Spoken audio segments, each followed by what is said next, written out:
century, excavators of a former Viking trading center in the town of Birka, Sweden, discovered a highly unusual and seemingly out-of-place engraved ring buried in the grave of a 9th century woman. The ring itself was originally catalogued as being made of gilded silver and violet amethyst and bears the inscription "For Allah" in the Arabic Kufic language. For many years, little was known about the material and meaning behind the ring. While travel between the Islamic Caliphate and the Viking world was recorded in ancient texts, the tales of these journeys were often unbelievable, as they included fantastical references to giants and dragons, and archaeological evidence supporting the accounts was rare. In 2015, researchers, led by Stockholm University biophysicist Sebastian Vermlander, used scanning electron microscopy with energy dispersive X-ray spectroscopy to analyze the ring's composition, and found that it was made of silver alloy, and the amethyst was simply colored glass. Although colored glass is seen as fake or of low quality by today's standards, this was not necessarily true in the past. Researchers said that even though glass production began around 5,000 years ago, it was still an exotic material in Viking Age Scandinavia. Scandinavians would have traded for fancy glass objects from Egypt and Mesopotamia as early as 3,400 years ago.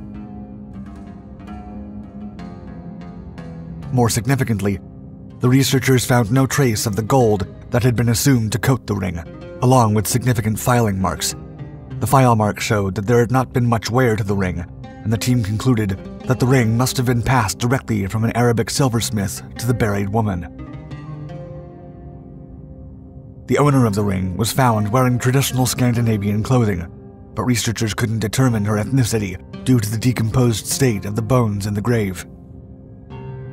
The Birka ring appears to corroborate the ancient tales about direct contact between Viking Age Scandinavia and the Islamic world, but the exact circumstances of the ring's journey remain unknown.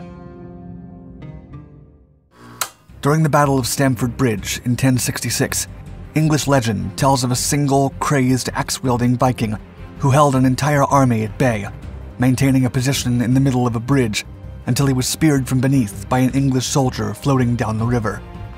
Tales like this helped the Vikings become known as fearsome warriors who relished their reputation as bloodthirsty invaders. But is it all true? What can archaeological artifacts like the Birka ring tell us about how people of the past truly lived? Thanks to Magellan TV, you can now learn more about the Vikings and other past civilizations in the award-winning documentary series Time Team. Dark 5 viewers can take advantage of a special offer and free trial from Magellan TV to watch Time Team and hundreds of other programs exploring history's greatest mysteries. Visit try.magellantv.com/dark5 or click on the link in the description below to begin streaming now. A hidden treasure in the streaming world, Magellan TV has the best and largest collection of history shows anywhere, with over 20 hours of new content added weekly. It's also the highest-rated documentary streaming app on Google Play. Support Dark 5 and visit try.magellantv.com/dark5 today to start your free trial. Piri Reis Map.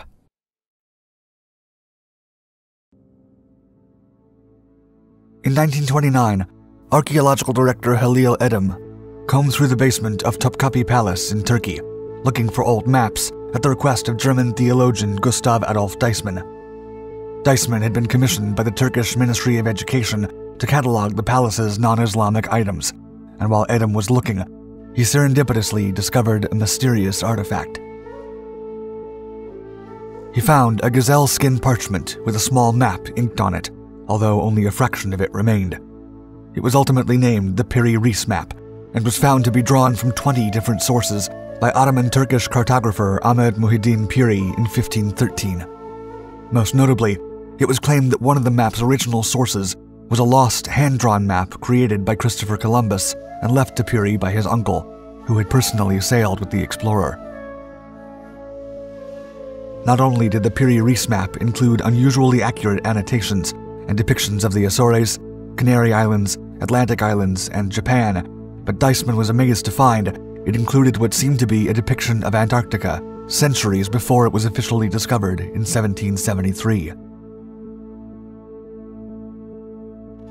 The mystery deepened further when researchers looked at Antarctica's coastline, which displayed the continent without its ice cap, something that would have only been visible over 6,000 years ago.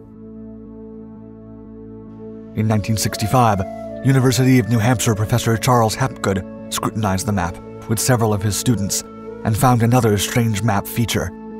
The map itself had been created using the Mercator projection, a technique that allowed for more accurate curvature when moving maps from paper to globe. This technique was not used by European cartographers until 1569, 56 years after Rees. Hapgood concluded that the Piri-Reis map was based on information older than 4000 BCE, theorizing that perhaps it had come from an ancient civilization that had the skills to navigate the world's oceans. However, critics of Hapgood's theories have pointed out that the Antarctica portion of the map bore similarities to that of the South American coastline, also noting that Rees's own descriptions of the region called it very hot and full of snakes.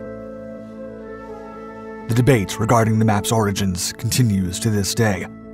Is it proof of an advanced ancient seafaring civilization, or does it simply represent a case of mistaken geographic identity? Ulfbert swords. When we think of the Middle Ages, it's difficult to detach the period from images of bloody battlefield conflicts, and in medieval times, the weapon of choice would have been a sword. And one variety of sword stands out from the rest, baffling archaeologists due to its strength and superior construction: the legendary Ulfbert sword.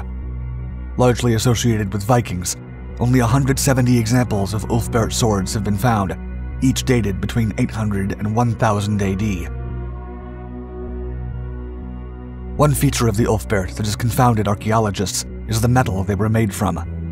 The distribution of carbon in the blade was perfect, and the crafted blades were far sharper and more durable than any others created at the time. Archaeologists did not believe that the technology to create such metal was invented until 800 years later, during the Industrial Revolution. Each sword was made in the traditional Viking style, with a long double-edged blade and a straight crossbar over the grip, all stamped with the distinctive Ulfbert name on the blade. It was the sword of choice for noble Vikings, super strong and almost unbeatable in battle. With ordinary swords being an expensive weapon of choice at the time, the Ulfbert were the best, most expensive, and probably the most prized possessions of elite Vikings. Little is known about who made the Ulfbert swords, but it is thought that the maker originated from the Kingdom of Francis, modern-day France and Germany, due to Ulfbert being a Frankish personal name. Alan Williams of the Wallace Collection in London studied the blades and believed the maker was unique. Quote, "It's much like putting the Apple name on a computer," he said. Since the swords continued to be made for about 200 years, this Ulfbert certainly wasn't the only blacksmith creating them. And with so many imitation swords out there, figuring out who created the original mythical Ulfbert swords will likely long remain a mystery. Akashic Kalishtlawaka Head.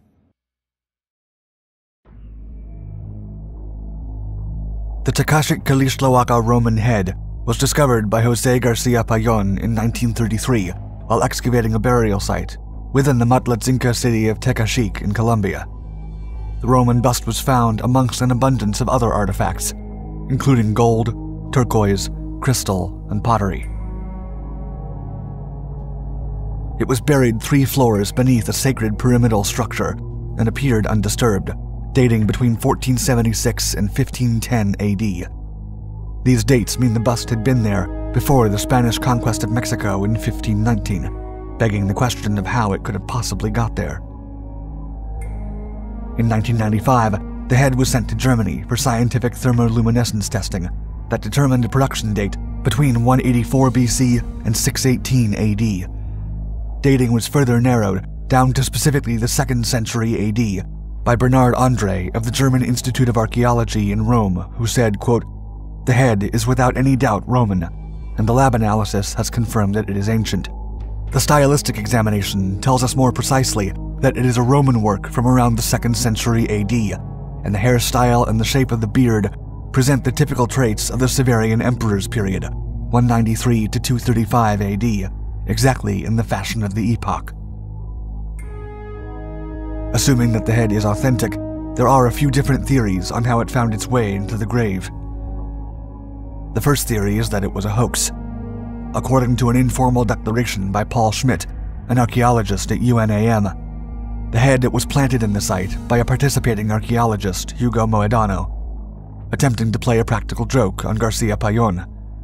Garcia Payon's son insists that his father was there at the time of discovery, and nobody present during the excavation is alive to verify or deny the controversy, leaving it as hearsay.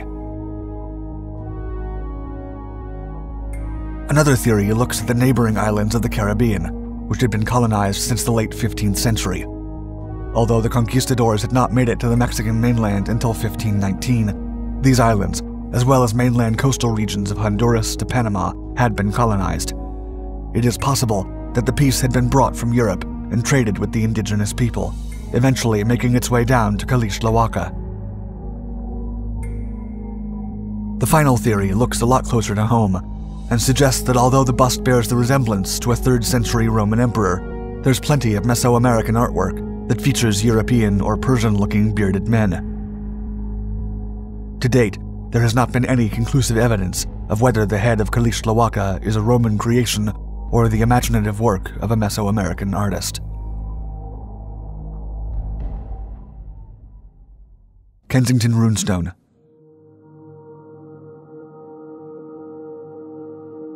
In the late 19th century, Swedish immigrant Olof Oman said that he found a slab of gray wax stone covered in runes in central Minnesota.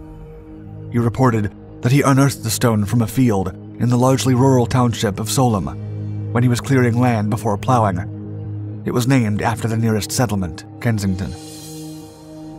The Kensington runestone was purportedly found during a time of renewed interest in the Vikings, stirred by the Romantic nationalist movement and popular tales of Leif Erikson's journey to North America.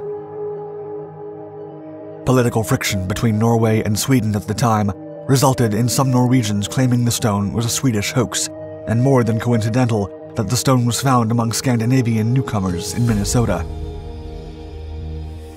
After being translated, the inscription on the Kensington runestone appears to be a record left behind by Scandinavian explorers in the 14th century, and the date inscribed onto the runestone is 1362. It reads, quote, "We are 8 Goths, Swedes, and 22 Norwegians on an exploration journey from Vinland through the west. We had camp by a lake with 2 skerries, small rocky islands, 1 day's journey north from this stone. We were out and fished one day.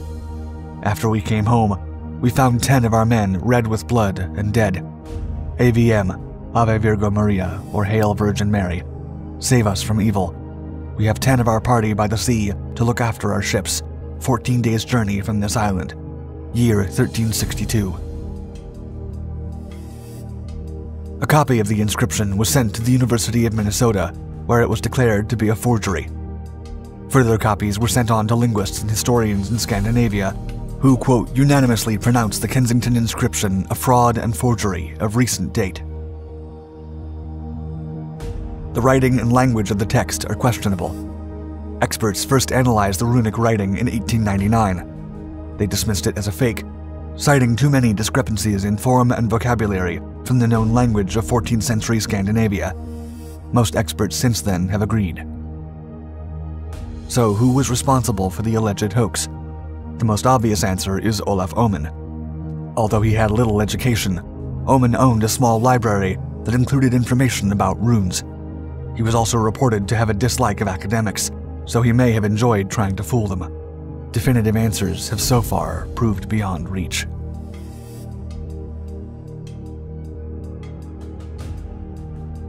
Thank you for watching Dark 5. Don't forget to like and subscribe to continue exploring the greatest mysteries of this world and beyond. Your support and engagement help my videos get seen by even more people. And let me know if there are any other ancient mysteries you would like me to investigate.